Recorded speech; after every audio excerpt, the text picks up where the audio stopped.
영원으로 사는 삶, 박정미. 충분하다는 것이 뭘까? 프란에게는 작은 중심가도, 손잡이가 깨진 찻잔도, 제철에만 먹을 수 있는 채소도, 일주일에 한 번 하는 목욕도, 구멍난 티셔츠도, 삐그덕거리는 의자도, 주변에 가게 하나 없는 시골살이도, 모든 것이 충분하다. 충분하다는 것이 그 어떤 결핍 없이 만족 속에 있는 상태를 의미한다면 이것이야말로 진정한 풍요로움일지도 모른다. 프라는 내게 보여주고 있었다. 풍요는 내가 무엇을 가지고 있는지가 아니라 나의 마음이 무엇으로 채워져 있는가에 달려 있다는 것을 말이다. 선행 베풀기라는 게 있어요. 내가 당신에게 무언가를 주면 당신은 그것을 내게 도로 되갚는 것이 아니라 전혀 상관없는 다른 사람에게 갚음으로써 대가 없는 선행을 이어가는 거죠. 이렇게 서로를 돕는 선행이 퍼져나갈 때 우리의 삶은 사랑과 가능성으로 가득 차게 될 거예요. 여행의 가장 큰 가르침은 짐 싸기, 더 정확히는 짐 비우기에서 시작된다. 이곳에서 목욕하기 위해서는 3시간 전부터 불을 지펴 물을 데워야 한다. 게다가 이왕 물을 데우는 김에 다른 사람들도 함께 온수를 이용하게 하려면 목욕탕 앞에 놓인 칠판에 목욕 날짜와 시간을 미리 적어 놓아야 한다.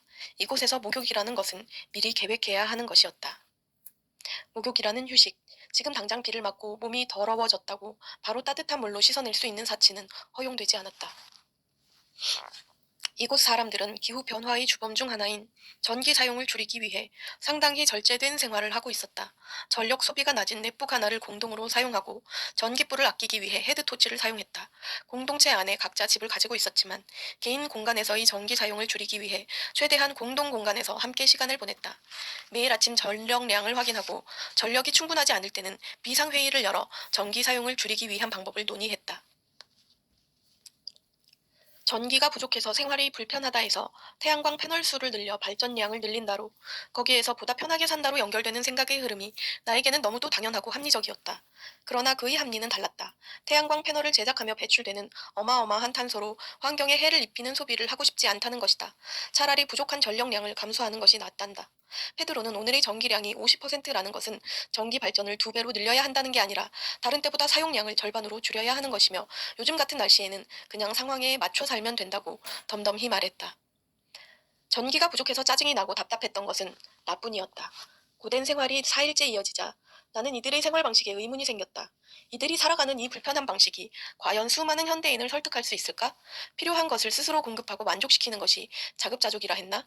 그런데 이런 극단적인 생활 방식은 욕구를 만족시키는 것이 아니라 모든 욕구를 포기하게 하는 것 아닐까? 인간은 모두 편안하고 쾌적한 환경에서 지내고 싶어 한다. 단순히 먹고 자고 살아있는 것만이 다가 아니라 맛있는 음식을 배불리 먹고 따뜻하고 깨끗한 공간에서 잠자며 힘들지 않고 안전하게 살아가는 것. 이것 또한 기본에 가까운 욕구이다. 아무리 자연을 위해서라지만 어느 누가 그 모든 쾌적함을 버리고 이렇게 힘들고 고된 환경에서 기꺼이 살아갈 수 있을까? 살면서 나는 수없이 많은 물건을 버리고 구매해왔다. 양말에 구멍이 나기도 전에 새로운 양말을 다시 넣고 유행이 지났다는 이유로 멀쩡한 옷을 망설임 없이 버렸다. 양말 한 켤레가 만들어지기까지 얼마나 많은 지구의 자원이 소비되는지, 얼마나 가혹하게 인간의 노동이 착취되는지 생각해 본 적은 없었다. 또 새로운 옷을 사려면 얼마나 많은 시간을 돈벌이에 바쳐야 하는지도 곱게 바느질하던 한 팅커의 손길을 통해 비로소 곱씹어 보게 되었다. 이들은 가난을 통해 검소함을 배운다. 그리고 검소한 삶을 유지하며 지구의 자원을 묵묵히 지켜나간다.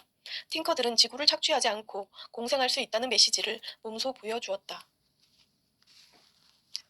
자연의 도움과 자신의 노동으로 얻을 수 없는 것은 무엇도 굳이 소유하려 들지 않는 사람들. 팅커들은 없음을 당연하게 받아들이는 듯했다.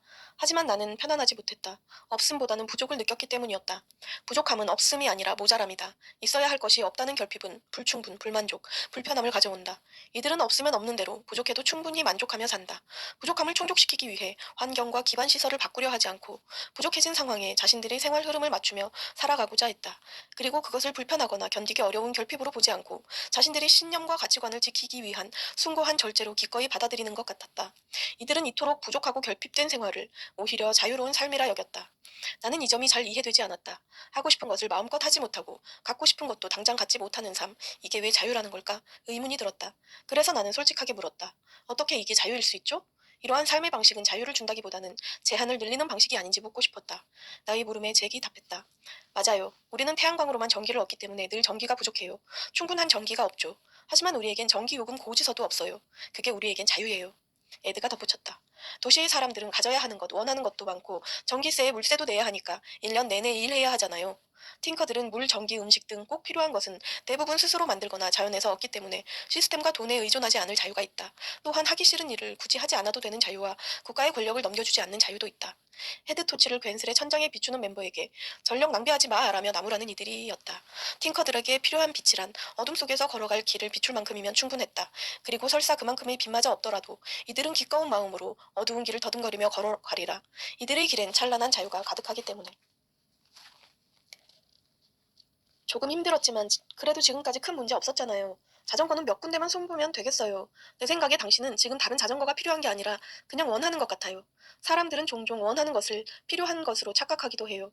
다시 잘 생각해봐요. 정말 필요한 것인지 말이에요. 순간 얼굴이 화끈거렸다. 나는 원한다를 필요하다로 착각하고 있었다. 더 좋은 것을 갖고 싶다는 욕망을 이런저런 핑계로 포장하고 있던 것이다.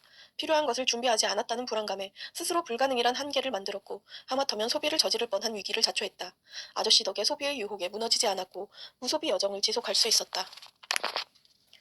현대인들이 좋아하는 버킷리스트의 개념에도 오류가 있다. 현대인은 이루고 싶은 것, 갖고 싶은 것, 가고 싶은 곳의 목록을 만들고 그것을 이루는 것을 마치 행복에 이르는 길인 것처럼 믿는다. 그러나 그것은 온갖 원하는 것이 담겨있는 갈망의 목록일 뿐 절대 행복의 목록이 될 수 없다. 무엇을 하면서 얻어진 행복이라면 그것을 하지 않을 때 그 행복은 사라진다. 행복에 이르는 길은 그저 행복한 상태에 있는 것이며 우리가 해야 할 유일한 것은 그저 행복과 평온의 상태에 있는 법을 배우는 것뿐이다. 아보카도 재배를 위해 세계 각지에서 엄청난 양의 숲을 파괴한다. 멕시코 아보카도 생산량의 80%를 차지하는 미초아칸주에서만 매년 1,800에서 2,400만 평의 숲이 사라진다. 이는 여의도의 2배가 넘는 면적이다. 아보카도 재배로 인한 수자원 고갈도 심각한 문제다. 아보카도는 다른 수목에 비해 소비하는 물의 양이 2배 이상이다. 특히 칠레의 페트로카 지방은 아보카도 농장들의 불법 용수 사용과 수자원 남용으로 큰 피해를 당하고 있다. 식수로 써야 할 지하수마저 고갈되어 지역 주민들은 트럭으로 물을 배달받아 마신다. 바로 옆 아보카도 농장에서는 사람 1,000명이 하루 동안 쓸 수 있는 10만 리터의 물을 30평 규모 농장에 매일 공급하고 있는데 말이다. 아보카도 한 개를 재배하기 위해서는 무려 320리터의 물이 필요하다. 이는 성인 160명이 마실 수 있는 물이다. 다량의 아보카도를 전 세계로 수송하는 데에 소요되는 에너지와 이산화탄소 발생도 큰 문제다. 프리건은 자본주의 시스템에 저항하는 총체적인 구매 거부 운동인 프리거니즘을 지향하는 사람들이다. 프리건은 자유 혹은 무료를 의미하는 프리와 완전 채식을 뜻하는 비건의 합성어이다. 프리건은 육류 제품뿐만 아니라 산업적 대량 생산 경제에서 만들어진 모든 상품을 불매한다. 주로 낭비되는 음식과 물건, 건물을 사용하여 소비를 거의 하지 않는다. 영에 가까운 생활비로 자유로운 삶을 산다는 뜻에서 붙여진 이름이다. 프리건은 현재 지구와 인류가 직면한 모든 문제의 원인을 소비에서 찾는다. 프리건은 나쁜 기업만이 아니라 자본주의 자체를 문제로 본다. 그리고 이 시스템의 원동력이 소비이므로 모든 제품에 대한 소비를 멈춰야 한다고 주장한다.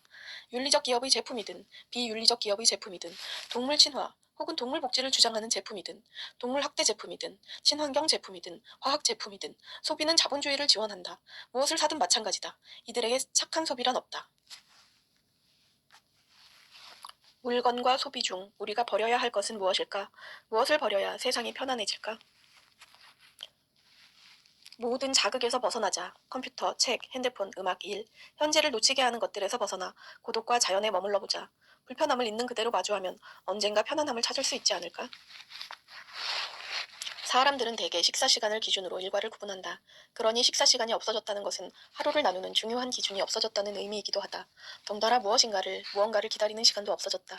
아침 시간, 점심 시간, 휴식 시간, 퇴근 시간, 저녁 시간처럼 하루 중 기다리는 즐거운 시간이 모두 사라졌다. 일하지 않아도 되고 먹지 않아도 되고 자고 싶을 때 자면 된다. 언뜻 자유를 얻은 것처럼 보이지만 이것은 자유라기보다는 절망에 가까웠다. 아직도 하루가 한참 남았는데 도대체 뭘 하며 보내야 하지? 그나마 잠이라도 자면 시간이 껑충 흘러가련만 잠도 오지 않는다. 낮이고 밤이고 온종일 깨어있으려니 힘겨운 시간을 온전히 다 겪어야 했다. 배고픔은 물론 딱히 할 일도 없고 비바람은 몰아치고 밤새 생각을 멈추지 못하고 모든 괴로움과 마주했다. 할 일과 자극이 사라지니 내가 마주하는 것은 오로지 나의 생각뿐이다. 그런데 나는 미치도록 괴롭다. 도대체 지금 나는 왜 이토록 괴로운 것일까? 나를 괴롭히는 건 대체 누구일까? 이런 날이 계속된다면 나는 정말 미쳐버릴지도 모른다. 아니 나는 이미 제정신이 아니었던 게 아닐까? 할 일과 시간표가 있는 기존의 생활이 속박의 삶이라면 나는 감당하지 못할 자유보다 그 속박의 삶이 그리웠다. 인간은 자연과 야생과 다양성을 존중해야 해요. 생태적으로 땅을 사용하고 땅에서 소박한 생계를 일군다면 우리는 이 행성에서 오랫동안 풍요롭게 살아갈 수 있어요. 더 적게 소비하고 보다 많이 자급하면 식물, 동물, 비옥한 흙, 맑은 물은 고갈되지 않을 것이고 우리는 끝없는 번영을 이룰 거예요. 황무지를 실록의 공간으로 바꾸고 야생을 인간의 영역과 결합하는 과정이 퍼머컬처예요. 이 여정을 따라가다 보면 결국 우리는 모두 하나의 진리에 이르게 될 거예요. 그 진리는 바로 우리는 모두 자연의 일부라는 것이죠. 자스민의 말이 기억에 남는다. 인간은 자연의 번영을 따라갈 수 없다. 인간은 자연이 무슨 일을 벌이는지, 야생을 그대로 남겨두었을 때 과연 어떤 일이 일어나는지를 겸손하게 관찰해야 한다. 자연을 자연 그대로 내버려 둠으로써 훌륭한 스승을 자신의 터에 모실 수 있다. 집을 직접 지을 것인가 남의 손에 맡길 것인가 그 선택은 당신이 삶에 있어서 가장 중요하게 여기는 게 무엇인가에 달려있다. 만약 당신이 작은 나의 시간과 비용을 절약하고자 한다면 당신은 누군가에게 집 짓기를 맡겨야 한다. 반면 당신이 찾는 것이 삶의 경험과 성장, 큰 나의 번영이라면 당신은 당신 손으로 직접 집을 지을 것이다. 형제여, 레인보우에서는 촬영이 안 되는 걸 알고 있나요? 카메라를 든 형제가 답했다. 난 사람이 아니라 아름다운 하늘을 찍었을 뿐이에요. 알몸 형제가 물었다. 당신은 두 눈을 가지고 있는데 왜 렌즈로 하늘을 보려고 하나요? 삶의 순간은 계속해서 변하고 흘러요. 형제는 카메라 속에 사느라 그 순간을 다 놓치고 말아요. 카메라를 든 형제가 답했다. 내가 아름답다고 느끼는 한순간이라도 담으면 좋은 거죠. 그 순간이라도 오래도록 소장할 수 있잖아요. 알몸 형제가 말했다. 삶의 순간은 무엇으로도 담을 수 없어요. 지나가는 모든 순간을 그대로 흐르게 두어요. 레인보우에서는 레인보우 지침을 존중해주세요. 이곳에서 카메라를 든 형제는 마치 총을 든 형제로 보일 수 있다는 걸 잊지 마세요. 레인보우의 지금 이 순간의 자유를 뺏는 행위니까요. 카메라를 든 형제는 그의 카메라를 조용히 가방에 집어넣었다. 나는 훨씬 나중에야 레인보우 시간의 참 의미를 이해했다. 레인보우 시간은 지금 이 순간에 우리를 온전히 존재하도록 하는 진리의 시계였다. 무언가를 기다린다는 건 마음이 미래에 있다는 의미다. 마음이 미래에 있으면 현재에 평온할 수 없다. 버스가 일찍 도착하기를, 친구와 빨리 만나기를, 이 일이 빨리 끝나기를 바라면 우리의 마음은 조급하고 불안해진다. 혹여나 버스가 늦거나 친구가 늦거나 일이 늦어지면, 즉 자신이 기대한 대로 미래가 오지 않으면 화를 내고 실망하고 좌절한다. 사실 문제는 자신의 기대하는 마음에 있는데 공연히 남에게 그 탓을 돌리고 만다. 레인보우는 미래를 그리지 않는다. 어떤 것도 기대하지 않는다. 함부로 약속하지 않고 그 약속마저도 끝없는 변화의 물결 속에 있음을 완벽히 이해한다. 그들은 매 순간 모든 것의 변화를 받아들이며 이 완전한 수능을 통해 고집과 기대에서 해방된다. 그들은 알고 있다. 조급함을 버리면 평온이 찾아온다는 것을. 가진 것이 많을 땐 나누기도 쉽다. 가진 것이 정말 없을 때 그것을 나눌 수 있는 마음이야말로 진정한 나눔이다. 레인보우는 연결 속에 산다. 내가 모두와 연결된 하나임을 아는 레인보우는 마지막 빵 한 조각을 함께 나누어 먹음으로써 진정한 나를 배불린다.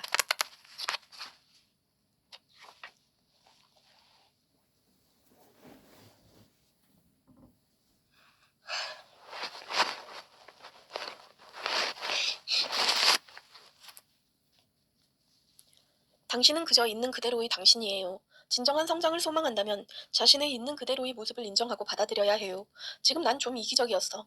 괜찮아. 다음엔 이기적이지 않으면 되니까. 그래, 다음엔 다르게 한번 해보자. 이렇게 생각하고 웃어넘기세요. 자신을 비난하거나 질책해선 안 됩니다. 그리고 자신의 성향과 모습에 이름표를 붙이지 않아야 해요. 나는 이기적인 사람이야 라는 정의는 강력한 에너지를 만듭니다. 생각과 말에는 엄청난 힘이 담겨 있어요. 당신이 믿고 말하는 모든 것이 현실에 그대로 드러납니다. 그러니 자신을 그렇게 규정하지 마세요. 나는 이기적인 사람이야 라고 규정하기보다는 방금 내 행동은 이기적이었어 라고 생각해보세요. 한순간에 어떤 상황에 이기적인 행동을 할 수도 있어요. 하지만 괜찮아요. 그건 이미 지나간 일이니까요. 다음번에 비슷한 상황이 오면 이때와는 다르게 생각하고 다르게 행동하면 돼요. 그러면 조금씩 당신의 참 본질, 완벽에 가까워질 거예요. 이게 바로 진정한 성장과 진화의 열쇠입니다. 나는 내가 마음에 안 들어. 노력해서 더 나은 사람이 되어야 해.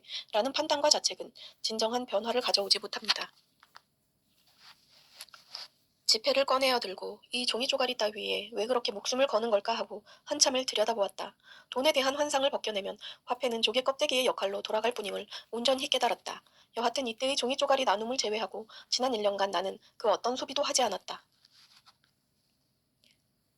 떠돌이 생활은 집 없는 자의 방랑이 아닌 세계를 집으로 삼은 자의 일상이 되었다. 영원살이 속에서 가장 드높은 자유를 발견했으니 영원살이가 끝났다고 해방감을 느낄 일도 없었다. 그날의 내가 느낀 감정은 특별함이 아닌 그저 감사함이었다. 무사하고 건강하게 지금까지 살아있음이 감사하고 여정에서 진정한 행복과 평화의 길을 만난 것이 또 감사했다. 나는 소비사회 속에 사는 일반 사람들에게 요구되는 소비보다 필요한 소비가 매우 적다. 누추한 빈집을 돌보며 사니 집값을 내지 않고 음식은 자연에서 난 채식만 하니 텃밭이나 이웃의 작물로 자급자족할 수 있다. 차려입고 나갈 일이 없으니 옷은 대충 얻어 입고 주변엔 만나서 놀 친구도 없으니 외식할 일도 없고 결혼식도 가지 않고 부모님 용돈도 드리지 않으니 돈 봉투를 준비할 일도 없다. 내게 필요한 생활비는 한 달에 두세 번 이웃의 대파 씹는 일만 도와도 충분히 충족된다. 물론 나는 생활 거지 생존 기술을 보유한 물론 나는 각종 거지 생존 기술을 보유한 베테랑 영원살이자이기에 이만큼의 생활비마저 벌지 않고도 살 수 있다. 하지만 이제 나는 돈이 생기는 것을, 그리고 돈을 잘 사용하는 것을 무작정 거부하고 싶지 않다. 가격이 더 나가더라도 친환경 제품을 구매하고 싶고, 내게 찾아오는 번님들에게 과일을 내어주고 싶고, 우리 멍멍이들의 밥그릇을 가득 채워주고 싶고, 언제든 엄마가 보고플 때 한 걸음에 달려가고 싶으니 말이다. 따라서 나는 아주 고마운 마음으로 돈을 환영하고 즐거운 마음으로 사용한다. 이렇듯 아직은 시스템이 마련한 세상에 두 발을 딛고 그 안에서 나만의 자유롭고 위험 있는 생활 방식을 구현하며 살고 있다. 하지만 언젠가 때가 되면 지금보다 더욱더 절제되고 극단적인 방식으로 자립자족의 삶을 꾸려나가고 싶다. 기후위기의 근본 원인은 대량 생산과 대량 소비, 대량 낭비를 주축으로 하는 현대 농업, 축산업, 어업, 산업, 그리고 자본주의 시스템에 있다. 인간의 돈에 대한 탐욕이 결국 돈으로도 먹을 것을 사먹지 못하는 비극의 세상을 만들고 있다. 지금처럼 식량이 남아도는 풍요의 세상에서도 세계 절반의 인구가 굶주리고 자신들의 배만 채우기 바쁜 인간들이 가득한데 정말 먹을 것이 하나도 없는 지금의 시대가 왔을 때 인간과 이 세상은 과연 어떤 모습으로 타락할지 상상하기 힘들다. 우리는 돈 없이 살 수 있을까? 진짜 혁명은 화염병을 던지며 시위하는 것이 아니라 소비하지 않는 생활 습관에서 시작된다.